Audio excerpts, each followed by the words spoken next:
Kepada yang terhormat Pak Joko Widodo, Presiden ke-7 RI, mohon tidak mencari muka pada isu Undang-Undang KPK yang nyata-nyata dirubah pada masa beliau, yaitu tahun 2019. Saya mendapatkan informasi dari bocoran-bocoran di legislatif atau DPR bahwa rencana itu sudah agak lama sebenarnya Undang-Undang KPK mau diamputasi. Tapi DPR sebagian membocorkan kepada saya bahwa belum berani karena belum dapat lampu hijau dari istana.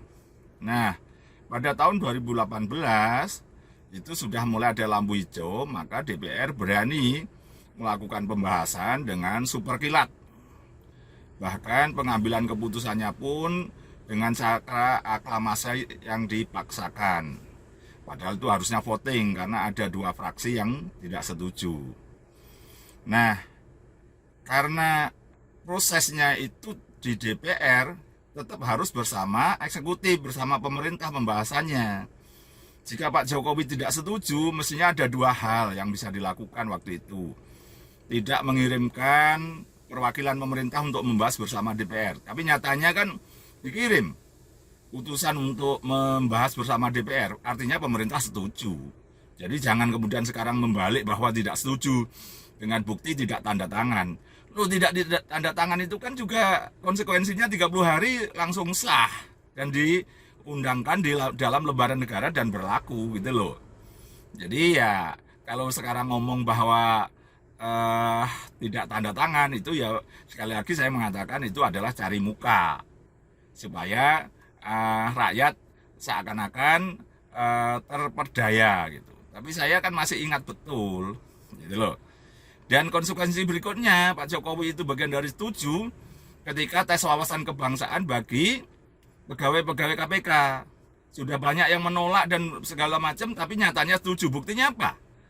Ya lembaga-lembaga di bawahnya setuju, Menpan RB, terus BKN itu ya setuju juga melakukan tes itu, termasuk lembaga-lembaga yang lain itu melakukan tes sebenarnya yang hanya untuk menyingkirkan orang-orang hebat yang selama ini menggawangi KPK seperti Novel Baswedan, Harun Ar-Rasyid dan kawan-kawan.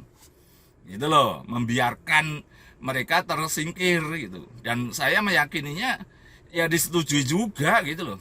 Karena mereka ini beberapa lembaga dan itu juga termasuk diorkestrasi oleh Pak Firly Bahuri waktu Ketua KPK.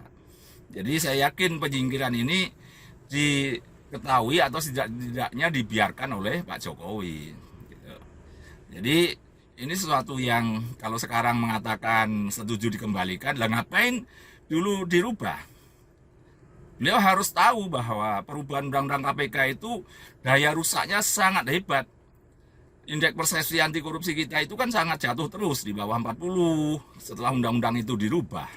37, 34, kembali lagi 34. Ya, kayak gitu itu kan ini daya rusaknya perubahan undang-undang KPK yang disetujui zaman Pak Jokowi. Diinisiasi zaman Pak Jokowi gitu. Meskipun tidak tanda tangan, sekali lagi kan itu hanya suatu yang seperti membodohi kita semua gitu loh. Jadi kalau memang sekarang ini mau memperbaiki keadaan, ya dikembalikan pada undang-undang lama. Dan Pak Jokowi harus memberitahukan kepada Pak Prabowo gitu, bahwa itu sebaiknya dikembalikan undang-undang lama dalam bentuk perpu aja, peraturan pemerintah mengganti undang-undang. Sehingga kembali ke undang-undang yang lama begitu. Karena dulu Pak SBY juga pernah memperpukan, membuat perpu untuk pengembalian sistem pilkada langsung. Dari tadinya setujui DPR RI tidak langsung, kemudian karena rame-rame membuat perpu yang mengembalikan ke undang-undang lama. Nah sekarang Pak Prabowo mestinya langsung menetapkan perpu peraturan pemerintah pengganti undang-undang untuk mengembalikan kepada undang-undang KPK yang lama. Sederhana. Kalau toh nanti berkaitan dengan pegawai, ya toh sudah jadi ASN udah, dan kembalikan tes wawasan kebangsaan itu dianggap tidak ada, nyatanya salah, sudah dipersoalkan di mana-mana, ombudsman juga bahwa itu salah, maka harus dikembalikan lagi 57 orang itu atau siapapun yang dari 57 itu dikembalikan kepada KPK untuk kembali menjadi penyidik KPK, Novel Baswedan, Yudi Purnomo dan kawan-kawannya dikembalikan. Berikutnya adalah untuk memperbaiki pemberantasan korupsi kita dengan cara mengesahkan undang-undang perampasan aset. Kalau DPR juga nggak jelas-jelas juga, maka Pak Prabowo harus menyatakan perpu juga, peraturan pemerintah mengganti undang-undang untuk mengesahkan undang-undang perampasan aset. Jadi hanya dengan itu bahwa pemberantasan korupsi kita bagus. Tidak cukup dengan mengembalikan undang-undang KPK lama, tapi juga harus dibarengi pengesahan undang-undang perampasan aset. Karena kalau koruptor ini tidak dimiskinkan, tidak akan takut gitu. Maka tata kelola pemerintahan kita akan tidak pernah baik dan banyak kemungkinan banyak celah untuk korupsi lagi gitu. Masih. Stay updated. Info terkini masih banyak. Jangan lupa subscribe, like, dan share YouTube official OKZone. Dan selengkapnya ada di okezone.com.